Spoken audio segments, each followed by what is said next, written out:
Hi friends, welcome to Deepu kitchen. இன்னைக்கு ஒரு சூப்பரான ரெசிபி தாங்க பார்க்க போகிறோம். ஹோட்டல் சால்னா ஹோட்டல் ஸ்டைல்லே நம்ம வைக்க போகிறோங்க. எப்படி வைக்கலான்றத வீடியோக்குள்ளே போகலாம்.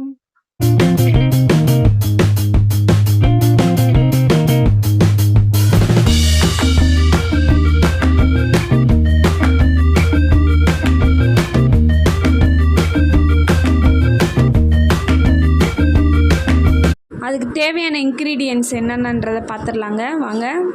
நம்ம வைக்க போகிறது எம்டி சால்னாங்க. அதுக்கு வெங்காயந்தே ஜாஸ்தியாக செலவாகும். பெரிய வெங்காயம் 4 வெங்காயங்க, அது நீளமாகவும் கொஞ்சம் குட்டி குட்டியாகவும் நறுக்கிட்டேங்க. சின்ன வெங்காயம் ஒரு 10 வெங்காயம், பச்சை மிளகாய் 4, தேங்காய் பார்த்துக்கிட்டிங்கன்னா அரை முடி தேங்காய், அதுவே 1 கப்பு வந்துடுச்சு. இன்னொரு மசாலா அரைக்கிறதுக்கு கொஞ்சமாக பொரிகடலை, சோம்பு, பிரியாணி லீஃபை பார்த்திங்கன்னா நான் 2ஆக உடச்சி வச்சுருக்கேன். அதோட முந்திரி, இதோட 2 பட்டை வத்தை சேர்த்துக்கிட்டேங்க. வந்து 5 ரூபா பாக்கெட்டில் இது எல்லாமே இருக்குங்க. அந்த ஒரு பாக்கெட்டை மட்டும் எடுத்துக்கோங்க. 2 பிரியாணி லீஃப் இருக்கும் அதில். தக்காளி பார்த்திங்கன்னா ஒரு 4 தக்காளி எடுத்து வச்சுக்கோங்க. இப்போ நம்ம ஸ்டவ் ஆன் பண்ணி மண் பாத்திரத்தை வச்சாச்சு. கடலெண்ணெய் பார்த்திங்கன்னா நான் 1 கப்பு ஊற்றிருக்கேன். ஏன்னா சால்னானால எண்ணெய் மிதந்தாதாங்க டேஸ்ட்டாக இருக்கும். அதோட நம்ம அந்த 5 ரூபா பாக்கெட் எடுத்து வச்சதை எல்லாத்தையும் ஆயில் காஞ்சதும் கொட்டிடலாங்க.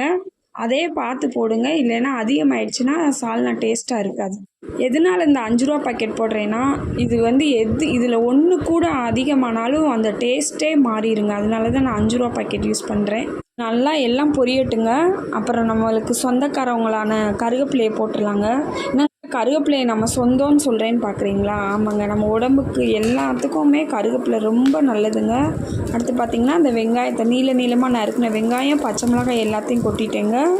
நம்ம சொந்தக்காரங்க கருவேப்பிலையை நீங்கள் சாப்பிட்டாலும் சரி சாப்பிட்லேனாலும் சரி சேர்த்துக்கோங்க. நம்ம அதானே பண்ணிகிட்ருக்கோம், சொந்தக்காரங்களாம கூட சேர்த்துக்குவோம்ல.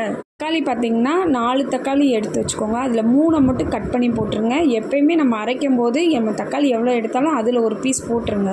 அப்போ தான் டேஸ்ட்டு நல்லா இன்க்ரீஸ் ஆகும். தக்காளி, வெங்காயம் எல்லாமே, பச்சை மிளகாய் எல்லாமே நல்லா பொன்னிறமாக வதங்கட்டுங்க. வதங்குறதுக்கு நம்ம உப்பு சேர்த்துருவோம் கொஞ்சம், அப்போ தான் சீக்கிரமாக வதங்கும். அதோடு பார்த்திங்கன்னா நான் எந்த மசாலாவும் போடலைங்க. வீட்டு பொடியும் கொஞ்சமாக சில்லி பொடியும் சேர்த்துருக்கேன். ஏன்னா அந்த சால்னா கலர் வரணும்ல, கொஞ்சம் ரெட்டாக இருந்தால் தான் நீங்களும் சாப்பிடுவீங்க. இப்போ இந்த மசாலாவும் அதிலே கொஞ்சம் நேரம் ஃப்ரை ஆகட்டுங்க. அப்போ தான் டேஸ்ட்டு நல்லா இருக்கும்.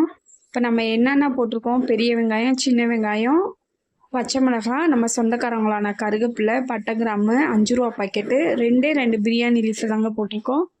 அப்படியே சிம்லே வச்சுருங்க. இப்போ வந்து நம்ம மிக்ஸி போடணும். அதுக்கு வந்து அரை கப்பு தேங்காய், ஒரே ஒரு தக்காளி, 2 பட்டை வத்தல், பெரிய வெங்காயம் நீளமாக நறுக்கணும்லங்க அதுங்க.